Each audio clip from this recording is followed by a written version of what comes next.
안녕하십니까. 황태순TV의 황태순입니다. 오늘 정말 귀한 손님, 아주 진귀한 손님 한 분 모시고 국제정세, 특히 바이든 대통령 출범 이후에 미국과 중국, 대한민국과 북한 이 모든 이야기를 갖다 버무려서 특히 요즘 핫 이슈인 미얀마 사태를 중심으로 풀어주실 아주 귀한 손님 모셨습니다. 안녕하세요. 안녕하세요. 조영경 박사님은 아니시죠? 저는 그냥 기업에만 있었으니까. 예, 박사는 못하셨구나. 못했죠. 예, 그래. 우리 조영경 우리 작가님 자기소개 짧게 한번 해주시죠. 네, 저는 거의 뭐 평생을 포스코 그룹에서 일을 했습니다. 그러다가 이제 2012년에 포스코 그룹의 그 계열사 사장으로 은퇴를 하고 그 이후에 고민을 하다가 여행을 시작을 했습니다. 그래서 가능하면 남은 시간을 평생 여행하다가 죽자 이렇게 했는데 우연히 미얀마라는 나라를 알게 됐고요. 그래서 이제 미얀마를 가기 시작하다가 그만 거기에 사랑에 빠져버렸습니다. 그래서 한 6년 동안에 걸쳐서 19차례 날수로 따지면 한 150일 정도 미얀마 여행을 했고, 그래서 이제 2년 전에 미얀마 책도 하나 저술을 했고요. 근데 이제 요즘 이 예상외로 미얀마에서 정말 있어서 안 되는 나쁜 상황이 쿠데타가 벌어졌고요. 뭐 아시는 대로 요즘 참 거기에 목불인견의 참상이 벌어지고 있습니다. 그러다가 우리 황 박사님하고 연결이 돼서 우리 국민들에게 조금 미얀마 상황을 바로 좀 알려드려야 되겠다 하는 생각으로 오늘 여기에 나왔습니다. 그렇습니다. 우리 조 작가님이 아까 말씀하신 대로 2012년 은퇴하시고 그때 미얀마 처음 2013년에 처음 갔습니다. 그 무렵에는 아웅산 수치 여사가 풀렸었죠. 그렇습니다. 우리가 알기에는 지금 아웅산 수치 여사가 한 20년 가까이 연금돼 있었는데 우선 하나하나 짚어보죠. 우선 최근에 역으로 한번 들어가 보겠습니다. 최근 보니까 지금 쿠데타 2월 22일인가요? 2월 1일. 2월 1일. 네. 2월 1일에 쿠데타 일으킨 군부가 이번에 세 번째 쿠데타라면서요? 그렇습니다. 그 어떻게 왜 세 번째가 되나요? 원래 이제 미얀마가 참 불행한 역사를 가진 나라입니다. 네. 1800년대에 네. 이제 인도를 지배하던 영국과 네. 미얀마 간에 세 차례 전투가 있었고, 예. 그래서 이제 1875년 세 번째 전투에서 네. 미얀마가 대패를 했고, 예. 그러면서 식민지가 됐습니다. 네. 그러다가 1948년까지 네. 이제 영국 식민지 생활을 했는데, 네. 물론 그 중간에 예. 영국과 일본의 전쟁에 의해서 네. 일본 식민지 3년을 거쳤고요. 네네. 다시 영국으로 갔다가 48년에 독립을 했는데, 네네. 독립 이후 상황이 참 민족도 복잡하고, 네. 또 그동안에 그 잘 있던 민족을 네네. 영국이 어떤 그 분리 통치, 네네. 디바이드 룰앤 방식으로 해서 네네. 서로 이렇게 갈등을 조장을 했고요. 네네. 그러다 보니까 이제 국내가 좀 시끄러웠는데, 네. 그거를 빌미로 해서 62년에 내윈 장군이 1차 쿠데타를 일으켰죠. 예, 내윈. 예. 그래서 뭐 우리나라에 비교적 잘 알려진 장군인데요. 예. 대표적인 친일파 중에 한 사람이었고. 예. 근데 그 내윈 장군의 통치가 쭉 계속이 되다가 네. 1988년에 네. 그때 이제 어머니가 편찮으셔서 수치 여사가 귀국을 했을 때 네네. 마침 그 대규모 그 저항 운동이 일어났습니다. 네네. 대학생과 불교계를 중심으로. 네. 그래서 이제 그분들의 요청으로 자연스럽게 그 영웅 아웅산 장군의 따님이라는 상징성 때문에 그렇죠. 반정부 세력의 구심점이 됐죠. 네네. 그래서 내윈 군부가 그때 항복을 하고 네. 89년 초에 네. 이제 총선을 해서 그 수치 여사의 당이 압승을 거뒀습니다. 89년에요? 네. 네. 이제 압승을 거두자마자 네. 그때 군사령관이던 소마웅 장군이라고 있는데, 네네. 이분이 또 2차 쿠데타를 일으켜가지고 네. 이제 그때부터 수치 여사와 그 여러 민주 인사들을 네네. 투옥 감금 이렇게 네네. 해서 네네. 아마 약 18년 9개월 동안에 네네. 수치 여사가 그런 생활을 네, 하셨습니다. 가택연금되었었죠. 감옥에 들어가기도 하고, 예. 또 이제 국제 여론이 너무 시끄러우면 가택연금하고, 네. 뭐 그런 식으로 해서 18년 9개월을 지냈습니다. 예, 그런데 그러다가 이제 결국 2012년인가 2013년에 이제 수치 여사가 이끄는 그 이제 민주정당이죠, 일종의. 네. 민주정당이 어쨌든 집권을 하지 않았습니까? 2016년에 집권을 했는데요. 네네. 그 전에 이제 그 수치 여사를 감금하고 국내 그 민주화 인사들을 탄압한다는 이유로 네. 미국이 89년 이후로 이제 요즘 북한에 하듯이 가혹한 그런 그 경제 제재를 가했습니다. 그랬군요. 이 경제 제재를 정말 견디다 못해서 한때 아주 잘 살던 미얀마가 이제 뭐 북한처럼 가난한 나라가 네. 되어버렸죠. 네. 그러다가 클린턴 행정부 때 네네. 그 힐러리 클린턴 여사가 이제 왔다 갔다 하면서 네. 양쪽을 중재를 해가지고 네. 그래서 묘하게 이렇게 양쪽을 동거시키는 그런 형태를 만들었습니다. 그래서 뭐냐면 그 89년에 집권을 하면서 군부가 네. 정말 말도 안 되는 개헌, 이상한 개헌을 했는데요. 그 25% 조항이라면서요. 뭐 그것뿐 아니고 이제 차차 설명드리겠지만 네네. 정말 상식으로 이해가 안 되는 부분이 많습니다. 네. 그런데 이제 군부의 요청에 의해서 네. 수치 여사가 기존의 헌법 체제를 인정하는 조건으로 네네.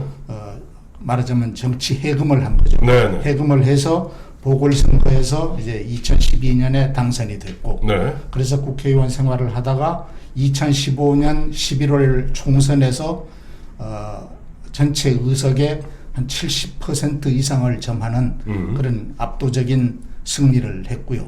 이번에 총선을 하지 않았어요. 이번에도. 2015년 말 총선을 해가지고 네. 압도적으로 이겨서 네. 군부의 25%를 떼주는 그런 그 헌법인데 네네. 그럼에도 불구하고 그걸 합쳐도 약 60%를 얻었습니다. 네네. 그래서 이제 1차 집권을 했고 네. 5년이 지나서 지난 2020년 11월 8일에 네네. 또 총선거를 했고 네. 그때는 5년 전보다 더 많이 이겼습니다. 예. 그러자 이제 군부가 여러 갈래로 고민을 하다가 이제는 개헌에 응하지 않을 수 없는 상황이 오겠다. 네네. 그래서 2월 1일에 네. 국회가 개헌이 되면 네. 틀림없이 개헌을 추진을 할 거고 예. 물론 군부가 거부권에 해당하는 의석을 가지고 있지만 네네. 일부 소수민족 야당이라든지 네. 또는 심지어는 군부에서 임명된 소장파 의원들도 네네. 이렇게 되면 수치 쪽으로 돌아설 거다 네네. 하는 이런 공포감이요, 그들에게. 그렇죠. 예. 예. 그래서 거의 뭐 그러면 자기들이 50년 쌓아온 기득권을 다 네. 내려놓아야 되는 네. 그런 절망적인 상황이 되니까 일종의 패닉 상태에서 2월 1일 새벽에 예. 국회 개원을 못하도록 이렇게 쿠데타를 감행한 것 같습니다. 그래, 그 말씀하시니까 저 생각나는 게 최근이죠. 이 미얀마 군부가 미국의 은행으로부터 1조 원을 인출하려 하다가 바이든 대통령이 막지 않았습니까? 네. 그러니까 지금 앞서도 말씀하셨습니다만 요즘은 미얀마지만 옛날에 버마였어요. 그렇습니다. 버마는 1960년대만 해도 우리보다 훨씬 잘 살았습니다. 우리나라에 쌀을 원조해 주기 원조해 줄 정도로 어마어마한 부국이었는데 그 앞서 말씀하신 대로 62년부터 50년 이상 장기 군부 사실상 독재하면서 어마어마한 부를 축적하고 그런 건 미국에다 다 숨겨놨었군요. 미국뿐 아니고 전 세계에 아마 네. 뭐 1조 정도가 아니라 네. 상상을 초월할 정도로 그 이번 미국에서 인출을 하려 했던 거면 1조 원이잖아요. 그렇죠. 예. 참 우리한테 1조 원도 큰 건데 버마같이 우리의 지금 뭐 북한 수준의 나라에게 1조 원이라는 것은 우리한테 느껴지는 건 한 50조 원 정도로 느껴집니다. 그렇습니다. 예. 그렇습니다. 근데 이제 그럼 이제 아웅산 수치 여사 얘기하는데 아웅산 수치 여사가 굉장히 인기 있는 건 사실입니다. 미얀마에서 가장 많은 종족이 버마족이죠. 네. 그래서 옛날 버마라고 불렀고 지금도 미국은 미얀마라 부르지 않고 버마라고 예. 버마라고 부릅니다. 제가 이거 왜 여쭙냐 하니까 사실은 전 아웅산 수치 여사 굉장히 좋아하다가 작년부터 굉장히 싫어하게 됐어요. 이유를 아실 겁니다. 로힝야. 예. 로힝야 쪽에 대해서 진짜 어마어마한 이른바 지노사이드라고 그러죠. 인종 청소, 인종 학살을 군부들이 저지르고 있었는데 거기에 대해서 아웅산 수치 여사가 본인이 그와 같은 19년 가까이 투옥되고 연금되고 그야말로 민주화의 상징으로서 그다음에 인권의 상징으로서 노벨상까지 받으셨던 그 어른이 로힝야 건에 대해서는 어쨌든 본인이 대통령은 아니지만 사실상 대통령 아니었습니까? 국가 고문이잖아요. 네. 이런 방구가 없었어요. 그리고 거기에 대해서 질문하는 그와 같은 외신들의 질문에 대해서도 결코 답변을 하지 않았습니다. 그래서 네. 저는 최근에 그 2월 1일 터에서 그런 상세한 내용을 모르고 아이고 흔한 얘기 쌤통이다. 아니 자기가 그렇게 곤혹을 겪었는데 막상 그 로힝야족들이 저런 식으로 지노사이드 당하고 있는데 왜 이게 수수방관하고 오불광화하느냐? 그걸 어떻게 설명해야 돼요? 사실은 제가 요즘 이제 각 언론에 글도 쓰고 하는 네. 가장 핵심적인 포인트가 그건데요. 네네. 보셨는지 모르지만 최근에 이제 시사저널에 네. 아웅산 수치는 무죄다 네. 하는 글을 제가 썼습니다. 예, 봤습니다. 그 여기 이제 얘기를 하려면 조금 그 배경 설명을 해드려야 되는데 네. 로힝야 이제 현지에서는 로힝자라고 부릅니다. 네, 네. 그 로힝자족은 네. 방글라데시 지역에서 네. 집단 이주를 해온 그 이슬람교 사람들입니다. 네. 근데 여기에 이제 영국이 아까 말씀드린 1875년 이후에 네네. 버마를 점령을 해서 통치를 해야 되는데 네네. 이 정말 그 황금 같은 나라에 네.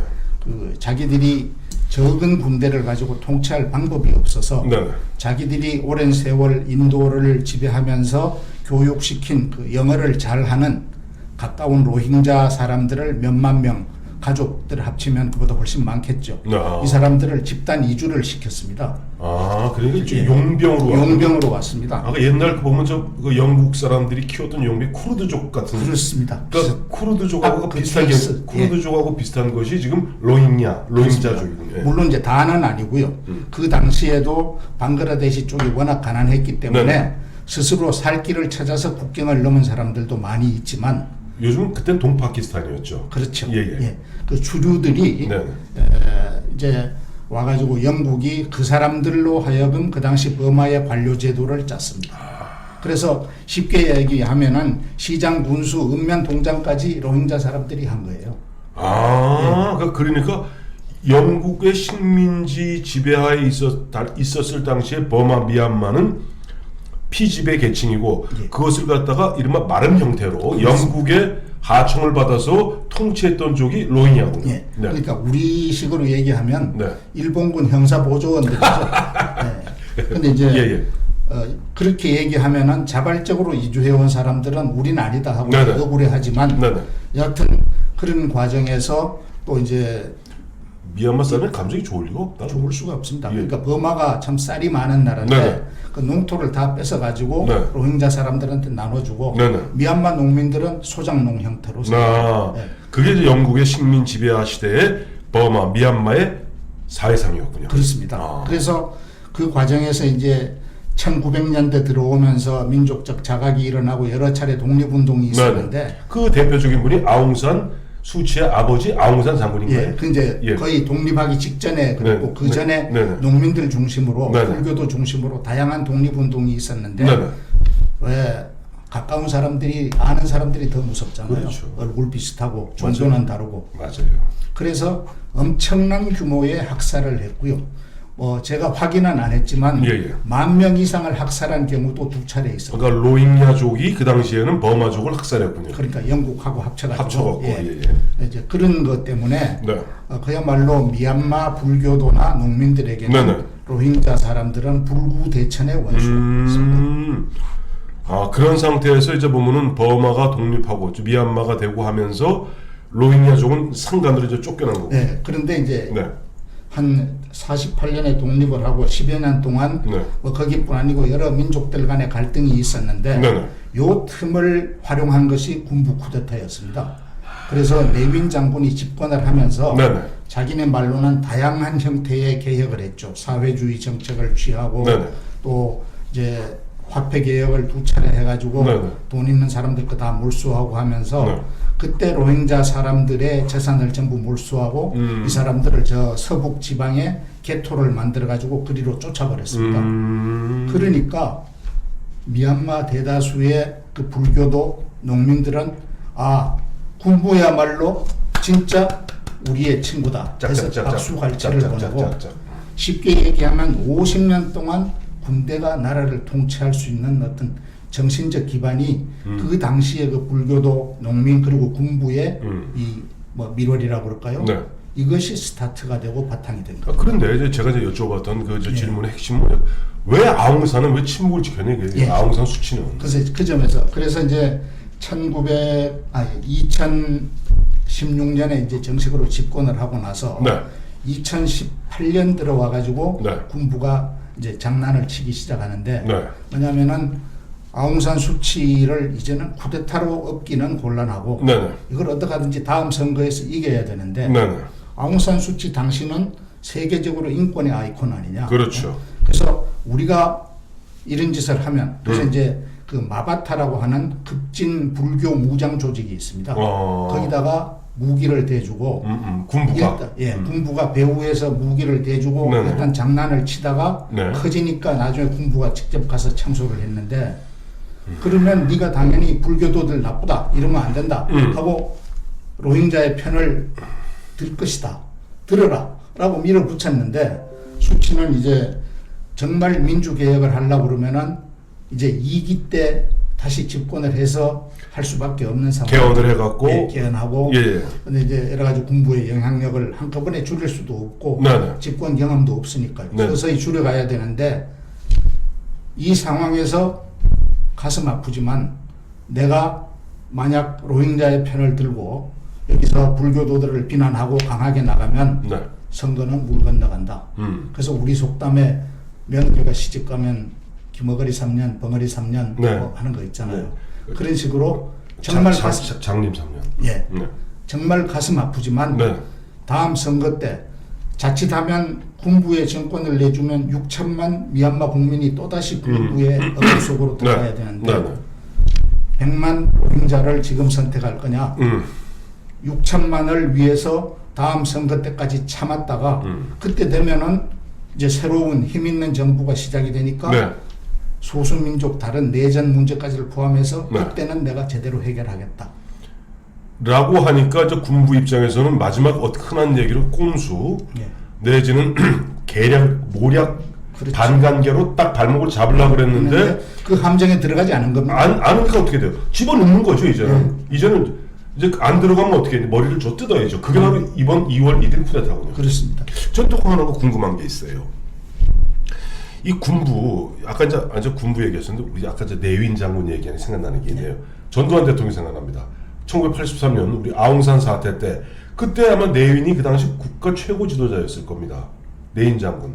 그렇습니다. 예. 예. 그리고 그때 이제 전두환 대통령은 바로 그 아웅산 수치의 아버지인 아웅산 장군 예. 그 묘소를 갖다가 참배하려 하다가 이제 그게 났는데 그때도 뭐냐면 북한하고 굉장히 가까웠어요. 아마 버마가 예. 그동안에 네. 아시아뿐 아니고 전 세계적으로 네네. 북한하고 가장 밀접한 관계가 있는 시스템이고요. 네네. 지금 현재 그 아웅산 수치가 집권하기 이전까지의 네. 그 행태를 보면은 네. 딱 북한에서 얘기하는 바로 선군 정치 시스템. 그래서 서로 간에 그런 이 대단히 밀접한 교류 관계가 있었습니다. 그래 근데 이번에 보니까 앞서도 말씀드렸습니다만 바이든 대통령 같은 경우도 일종의 보면 외교의 시험대 오른 거 아닙니까? 네. 집권하자마자 지금 보면 오늘도 보면 미얀마에서 보면 아까 그 군 최고 사령관 미얀마는 웃기는 게 군 최고 사령관이 경찰을 지휘하더라고요. 그거 제가 설명드릴게요. 예. 아까 이제 여러 가지 그 헌법 제도가 정말 기괴하다라고 네네. 제가 표현을 했었는데 네. 이제 군대가 25%의 그 국회의원 선임권을 가지는 거 우리 옛날 유정회 유정회하고 비슷했죠. 네네. 거기다가 네. 그다음에 헌법 개정을 하려고 그러면은 네. 국회 의석의 75% 플러스 1석이 돼야 돼요. 그러니까 25%를 그러니까 군대가 잡고 있으니까 죽어도 개헌 못하는 거예요. 죽어도 개헌 못하는 네네. 겁니다. 그런데 그것뿐 아니고 네. 이제 우리는 뭐 헌법상 보면은 무슨 뭐 총론이 있고 또 뭐 인권이 있고 무슨 뭐 행정부, 네. 사법부 이렇게 있잖아요. 그렇죠. 거기는 제일 앞에 군부가 나와 있습니다. 탈마도라고 해가지고 군부가 나와 있는데 이 군부의 예. 군 최고 사령관은 정부하고 관계없이 네. 군대 내에 평의회가 있어서 거기서 선출을 하고 네네. 그 최고 사령관이 군과 경찰과 네. 국방경비대가 있어요. 네. 그 병력이 있는 세 개 부서의 모든 무력을 다 통수권을 가지고 있다. 군 통수권은 군 최고 사령관이고요. 예. 대통령이 아니라. 그다음에 경찰도 예. 군 최고 사령관. 또 이제 약간의 병력이 있는 국경수비대가 있는데 네. 그 국경부 거기도 역시 그 군 최고 사령관 소속이고요. 예. 그러니까 쉽게 얘기하면 아웅산 수치가 대통령 아니라 더한 이게 돼도 네. 시골에 경찰서장 하나 자기 마음대로 할 수 없는 거예요. 그러니까 파출소장도 임명 못하네. 꼼짝 말하죠. 꼼짝 말하죠. 갑자기 저거 같네요. 그 말씀 들어보니까 우리 옛날 고려시대 무신 정권 있잖아요. 예. 뭐 도방이니 뭐 정방이니 뭐 그런 방들이 있었지 않습니까? 맞습니다. 무신 정권 그대로네요. 예. 자, 그런 가운데 지금 바이든 대통령과 미국은 이런 국제사회는 상당히 이번에 미얀마 사태에 대해서 우려를 표하면서 계속 경고를 보내고 있는데 유일하게 보면은 중국이 아무 얘기 안 해요. 왜 그래요? 중국이 아무 얘기 안 하는 정도가 아니고요. 네. 저는 이번 쿠데타의 배경에 중국이 있다, 깊이 개입돼 있다라고 보고 있습니다. 조 작가님, 앞으로 저 중국 여행 안 가실 거죠? 이렇게 얘기하면 다 나중에 중국에서 다 체크했다가 중국 못 들어오게 합니다. 아마 중국, 미얀마 다 못 갈 것 같은데. 그래요. 예. 그 한번 설명해 주세요. 그 중국이 배경에 있다. 우선 네. 이제 지금 뭐 중국 특히 시진핑이 네. 아시아에서의 패권주의를 지향하고 있다는 거는 뭐 잘 아시는 세계 거고요. 패권이죠. 예, 1대1로 아닙니까? 그렇습니다. 네. 예. 근데 이제 그 중에서 네. 우선 지형적으로 봐서 네. 중국에게 가장 핵심적인 지역이 바로 미얀마입니다. 미얀마하고 예. 중국하고는 네. 약 2,000km에 달하는 국경선을 접하고 있어요. 와. 엄청납니다. 지금 우리 참고로 우리 휴전선이 155마일이 한 예. 224km입니다. 그렇죠. 그러니까 그 10배. 예. 10배의 국경선을 갖다가 접하고 있군요. 그렇습니다. 그러니까 중국의 운남성인가요? 맞죠? 귀주성인가 예, 운남성인가? 운남성에서 길을 건너면은 바로 미얀마죠. 이렇게 내려가면은 저 베트남이고 이렇게 넘어가면은 미얀마고 예. 미얀마에서 싹 나가면 인도양이고. 예, 그렇습니다. 그래서 인도양 지금 이제 뭐 여러 가지 이 1대1로 하면서 네. 해양 패권 문제로 미국하고 상당히 이제 골치가 아픈데 예.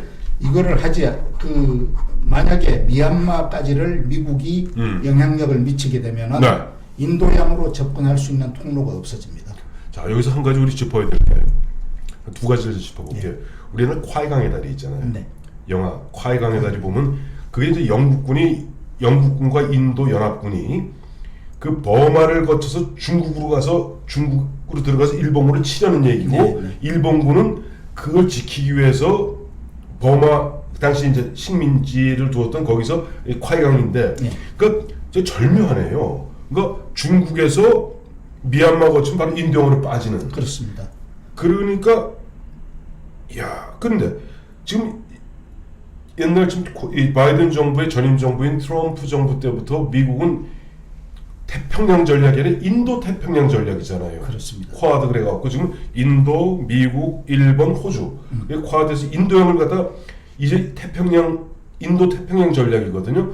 이건 뭐냐니까 바로 앞서 말씀하셨던 중국의 1대1로와 시진핑의 미국의 이른바 다이아몬드. 그러니까 인도 태평양 전략이 맞부닥치는 핵심적 지역이 미얀마군요. 그렇습니다. 그러니까 지금 미얀마를 갖다가 미국에 뺏기지 않으려 드는군요. 네. 만약에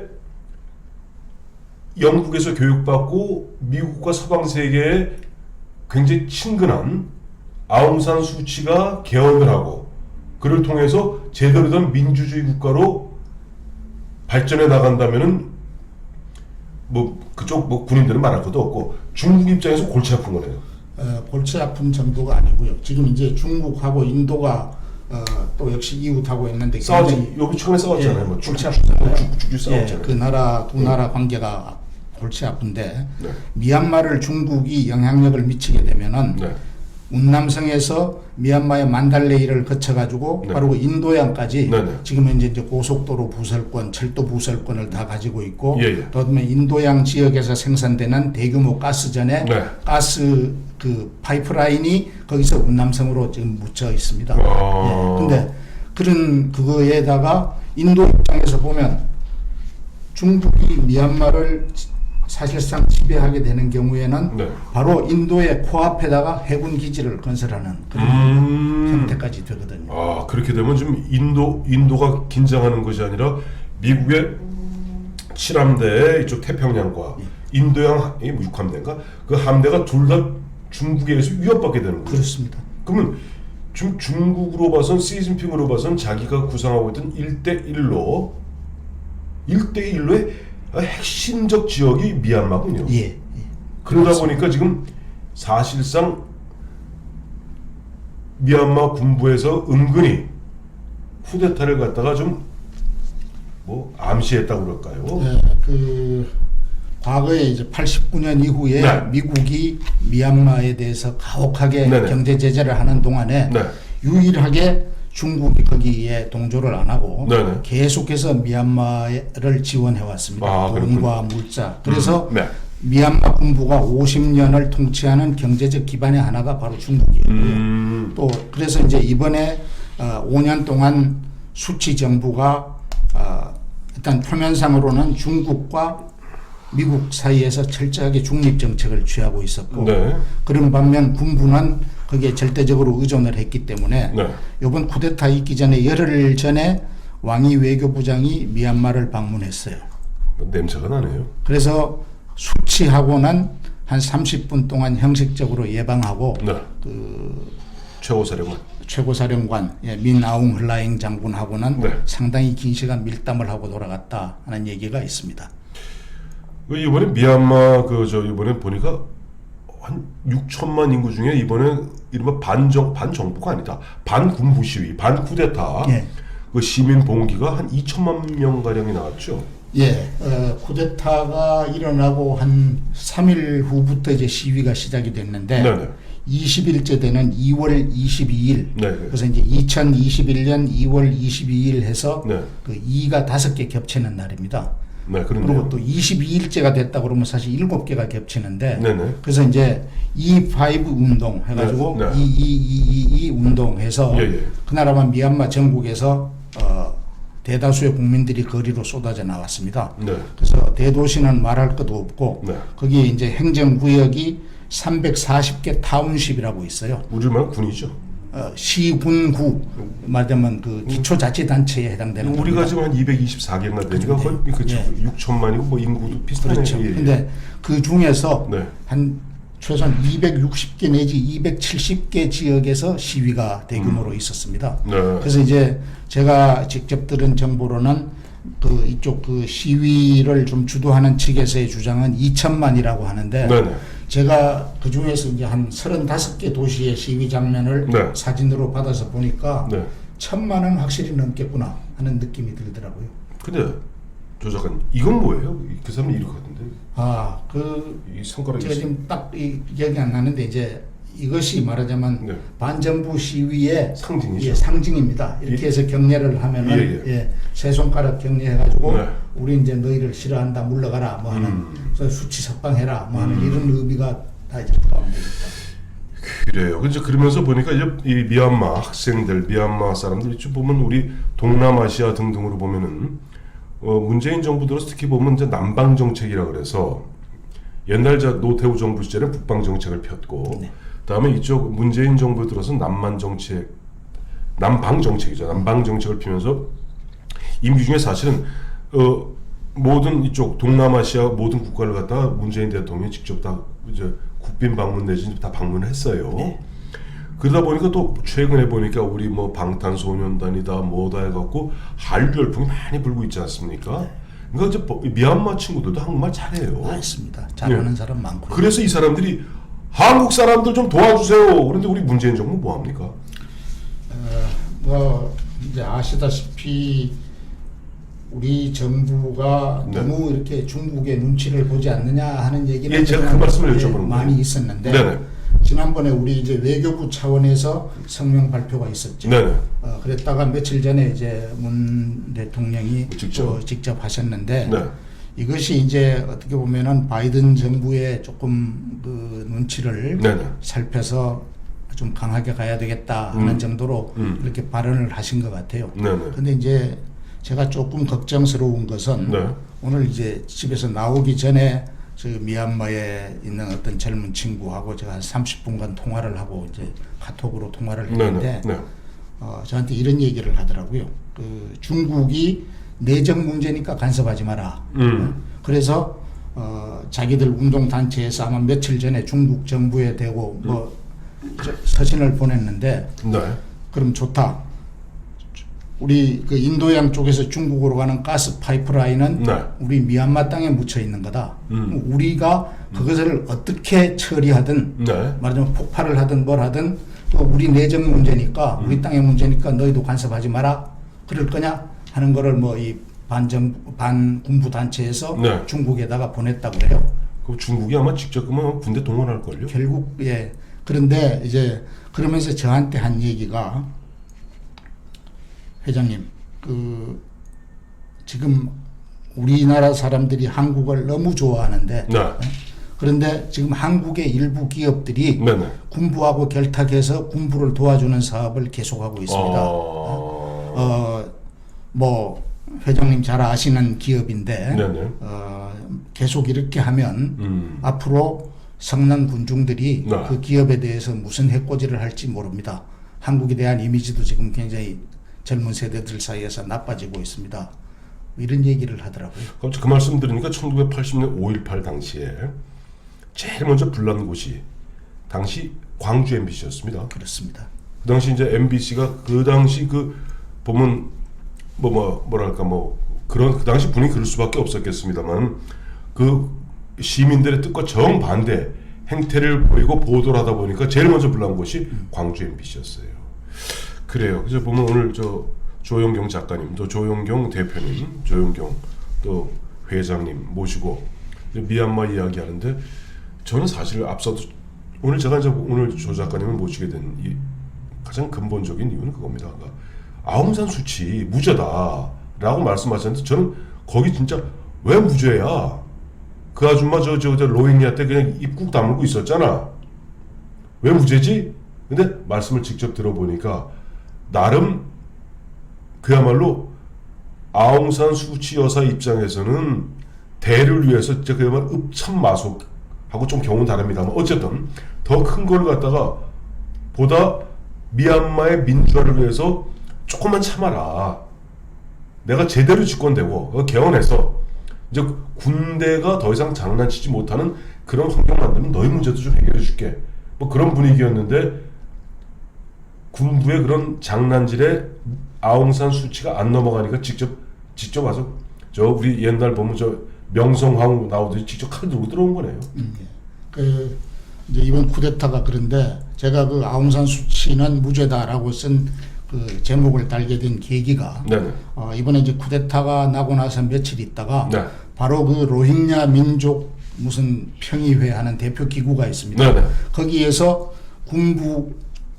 반민주 군부 세력 물러가고 아웅산 수치에게 정권을 다시 돌려라 하는 성명을 냈습니다. 이게 뭘 의미하는 거겠습니까? 쉽게 얘기하면 악마는 군부 너희들이고 다만 그때 우리 편을 들어줄 줄 알았던 수치 여사 섭섭했다. 그러나 이제 군부가 집권하면 이제 우리는 다 죽는 길만 남았다. 이런 표현입니다. 그래요. 앞서도 말씀드렸습니다만 처음에 우리 조용경 선배, 조용경 대표께서 쓴 아웅산 수치는 무죄다. 저도 쭉 읽어봤습니다만 그하고는 잘 이해가 안 가는 게 그 이해를 든 것이 아까 말씀하셨던 그 로힝야족 그 평의회 그 대표가 보면 군부를 비판하고 이제 아웅산 수치를 갖다 옹호했다. 그것만 갖고는 사실 감이 안 왔는데 앞서 말씀 주신 대로 딱 그 이야기. 그러니까 아웅산 수치는 좀 고도의 인내심으로 이를 악물면서 시간을 벌고 있었는데 군부 또한 50년 집권하다 보니까 수가 보통 수가 아니네요. 그렇습니다. 정 안 되면 갖다 내 직접 때려 부수고 말겠다. 그러니까 심지어 어떤 일이 있었는가 하면은 그 아웅산 수치의 핵심 참모 중에 한 분이 호니 변호사라고 바로 그 방글라데시 출신 로힝자족은 아니지만 그 그 이슬람교를 믿는 그런 그 분이 있었어요. 이분이 이제 국제적으로 알려진 변호사인데 이분이 백주대로의 양곤 거리에서 테러를 당해가지고 총에 맞아 죽었습니다. 근데 얼마나 속이 쓰렸겠습니까? 근데 그 사인 규명조차 못한 겁니다. 그냥 어떤 미친놈이 총 쏴서 죽인 거 누가 했을지 뻔하잖아요. 그렇죠. 그렇게 참아오신 분이거든요. 예. 자, 그래 오늘 조용경 작가님 모시고 실제 우리가 그냥 피상적으로 알고 있던 그런 미얀마 사태가 아닙니다. 미얀마 사태 결과는 그야말로 그와 군부의 그런 폭거 등등입니다만 그 뒤에는 어떻게 보면 중국 그 시진핑 중국의 1대1로 해서 인도양까지 뻗어나가려는 그런 중국이 은근히 거의 노골적으로 군부를 지원하는 가운데 그나마 보면 민주화를 위해서 애썼던 아웅산 수치 도저히 계략으로 안 넘어가니까 때려 엎은 것이 이번 2월 1일 미얀마 쿠데타의 본질이고, 여기에서 지금 대한민국 보면 어정쩡한 자세로서는 그동안 쌓아 올렸던 미얀마 내에서의 한국에 대한 평판도 자칫 잘못하면 다 잃어버릴 위기에 봉착했다. 그렇게 보면 되겠습니까? 뭐 그런 위기에 봉착했다기보다는 그런 위험성을 우리가 좀 감안하면서 외교 정책을 해나가야 되겠죠. 네, 오늘 말씀 너무 감사합니다. 네, 감사합니다. 네.